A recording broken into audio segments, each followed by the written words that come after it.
అతడు మెడకు బంగారు గొలుసులు వేసిన ఒక రాజుగా నియమింపబడ్డాడండి. నియమింపబడ్డాడు. ఎక్కడ తెలుసా?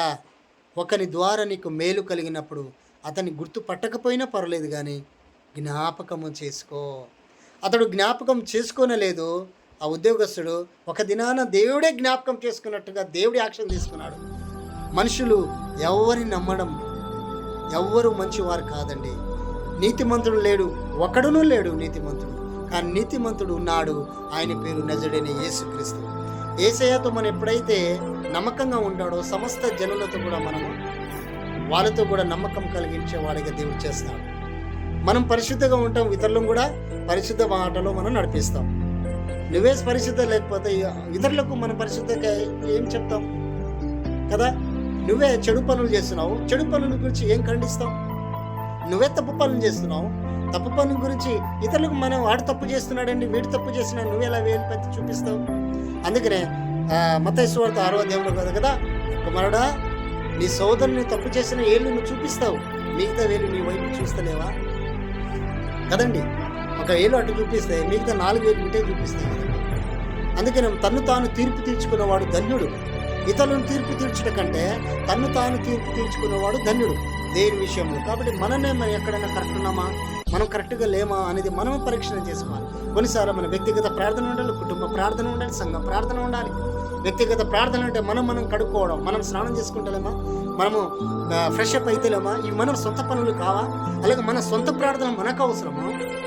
ఇతరుల గురించి ప్రార్థించే మరొక అంశము, మన గురించి ప్రార్థించే మరొక అంశము, అందరు దేశం నిమిత్తమై ప్రార్థించే మరొక అంశము.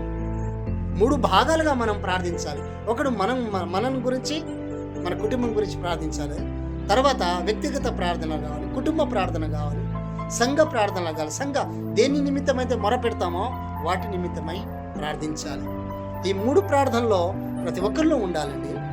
కనుక పిల్లారా, ఈ విషయము ఎందుకు చెప్పాలంటే, యోసేపు ఒక మేలు చేశాడు. ఆ మేలు చేయడం ద్వారా జరిగిన సంఘటన మీకు తెలియజేశాను. కనుక పిల్లారా, మీరు ఒకసారి ఆలోచన చేయండి. దేవుని ఘనపరిచేవారు యోసేపు కూడా ఆ రకంగా నమ్మకంగా యథార్థంగా ఉన్నాడు. అందుకు యోసేపు ఆ ఫరో ఎదుట వచ్చినప్పుడు 30 సంవత్సరం గలవాడు. అంటే దాదాపు 30 సంవత్సరాలు అవుతుంది.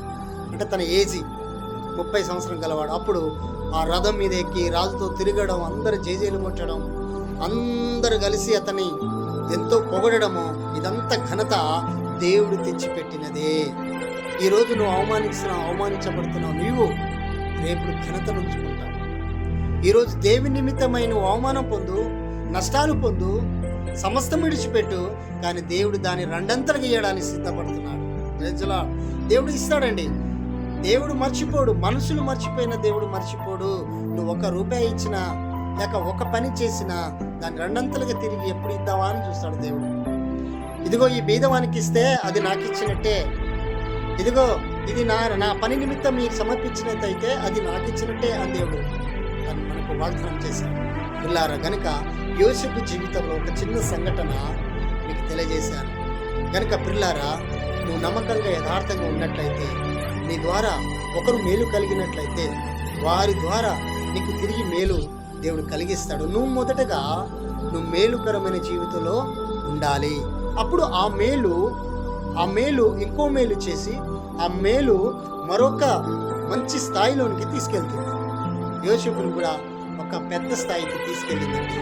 కనుక అధికారం గలవాడై ఉన్నాడు, నమ్మకంగా ఉన్నాడు, నమ్మకంగా దేవుని బిడ్డగా అనిపించుకున్నాడు. యోసేపు జీవితంలో మరలా ఎక్కడనో తప్పు పని చేసినట్టుగా ఎక్కడనూ లేదు. దేవునికి తన జీవితం అంతయు సమర్పించుకునే ఉన్నాడు. జీవితం అంతయు దేవునికి భయపడుతూనే ఉన్నాడు. కాబట్టి మనం కూడా ఈరోజు సంతోషం ఇస్తే రేపు సంతోషం ఉండదు. రేపు బాగుండంటే మళ్ళా అదే స్థితికి వస్తాం. అంటే మనం ఎప్పుడు ప్రతిరోజు మార్చిన కొలది, కాలం మార్చిన కొలది మన హృదయాలు మారకూడదండి. మనము ఒక కరెక్ట్గా ఏదైతే ఒప్పుకోలోనికి బాప్తిసం తీసుకున్నామో, ఏదైతే నడుస్తామని దేవుని వాక్యం విని ఆయన రక్తంలో కడగబడి కదా మరలా పాపం చేయను, దేవునితో నడుస్తానని వాగ్దానం పుచ్చుకొని ఆయన మాటలు విని నువ్వు ఆయనతో నడవాలని నిర్మించుకున్నావు నీ పాదాలను, అలాగే దేవునితో నడువు. ఎందుకండి, నువ్వు నమ్ముకున్న దేవుడు నిజమైన దేవుడు. సర్వశక్తి గల దేవుడు కనుక ఆ యొక్క నీ జీవిత కాలమంతా ఆయనతో గడుపు కదా. హానోకు ఏం చేశాడని దేవునితో నడిచాడు, దేవుడు అతన్ని తీసుకొని పోయాడు. ఏలియా దేవుడి మాట విన్నాడు, అగ్ని రథముల మీద కొనిపోబడ్డాడు కదండి. ఇప్పుడు ఒకసారి మీరు గమనించండి, దేవునితో నడిస్తే చాలా అద్భుతాలే జరుగుతాయి, ఆశ్చర్యకార్యాలే జరుగుతాయి. అందుకని మొదట చెప్పాను, అద్భుతాలు ఆశ్చర్యకార్యాలు ఈ యేషూపు జీవితంలో జరిగింది. నీవు నేను కూడా అలాగే ఉంటే దేవుడు రేపు కూడా నీ జీవితంలో ఇలాగే చేయవాడు సిద్ధమై ఉన్నాడు. దేవుడు నీకు తోడై ఉంటాడు. యేషూపుకు తోడైనంత కాలం వర్ధిల్లుచు వెళ్ళాడు. ఈ దిన నీకు నాకు దేవుడు కూడా తోడుగా, నిజంగా అతను తోడుగా మనం పెట్టుకుంటే మన సమస్తము విజయవీరులుగా ముందుకు వెళ్తాం. దేవుడి కొద్ది వాక్యం దేవుడు దీవించి ఆశీర్వదించిన ఆమేన్. Praise the lord.